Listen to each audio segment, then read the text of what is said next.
Yeah, I know. No, that's good.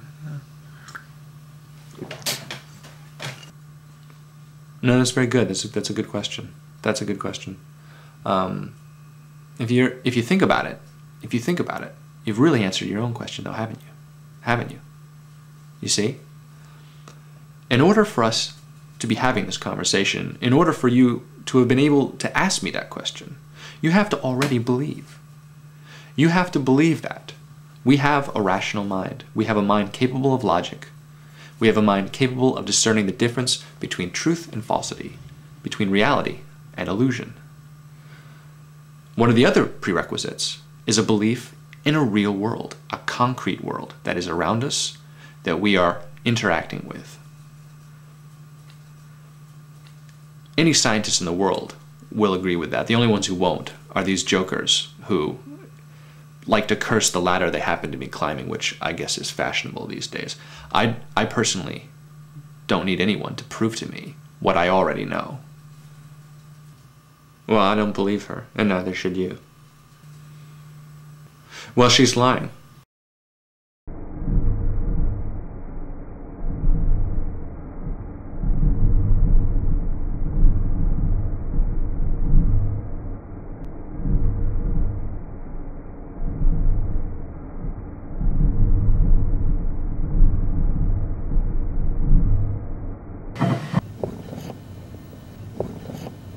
I was with SETI at the time before I transferred to the NAIC.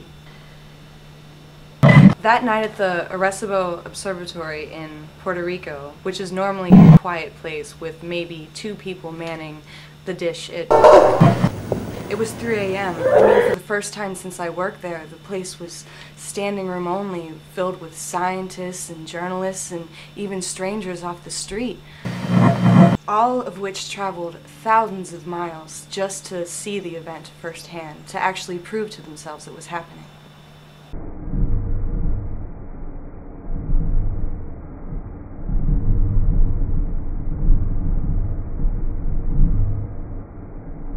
Well, if I remember correctly, this would have been in late August.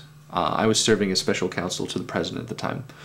We learned that we had a full recording of the transmission, and they sent it to Goldstone, then sent it back to us. A few weeks later, I briefed the president and was told to assemble a team of scientists to study the phenomenon. These were men like Faraday, Dyson, Lem, good people.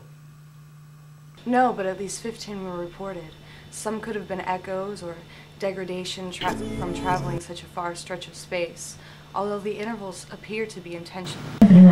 There are any number of astronomic phenomena that could have affected the journey.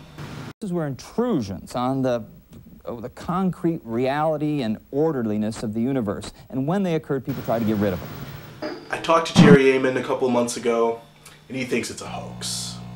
He asked me to show him the data, and still doesn't believe it. I mean, this is the guy, this is the wow signal, back in '77, and you can't even get him to sit at the table, so... Its primary configuration is audio, but we haven't ruled out a visual component nested within it.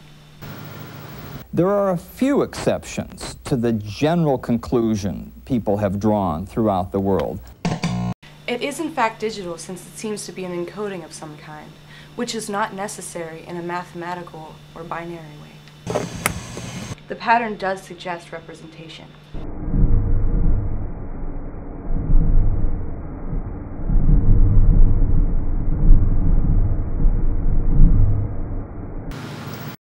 What people need to keep in mind is this.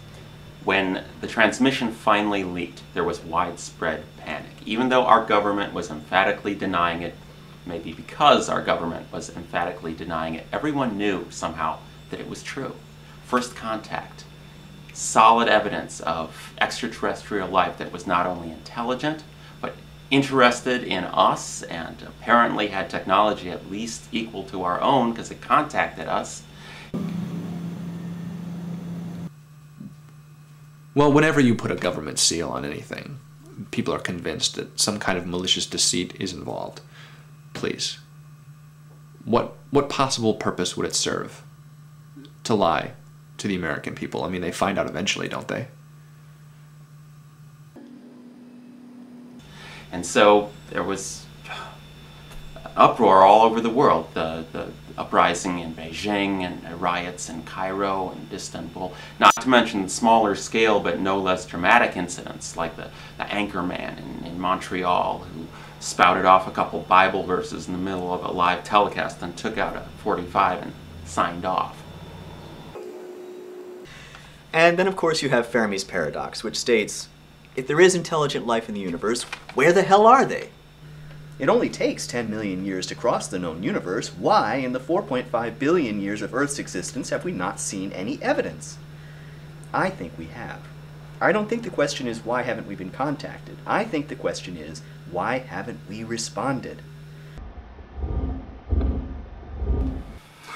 Let me put it this way. Pioneer 10 entered the heliosphere outside our solar system about 3 years ago and we lost the signal. Are we going to believe that a 63-second transmission with a range of, say, 3 megahertz is going to travel 14.4 light years and then show up on my television set? Come on.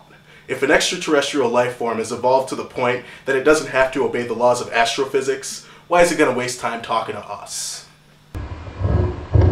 I choose not to speculate on the intentions of who sent the message.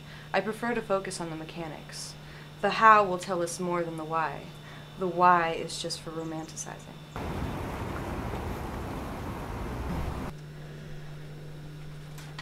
Well, Drake's equation is obsolete.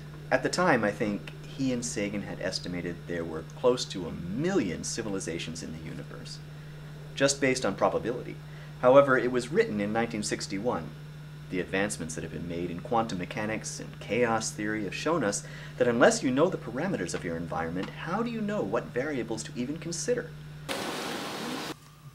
Well, this is going to change the way human beings look at the world, isn't it? And this is unprecedented. These are the Ivy League academics, right?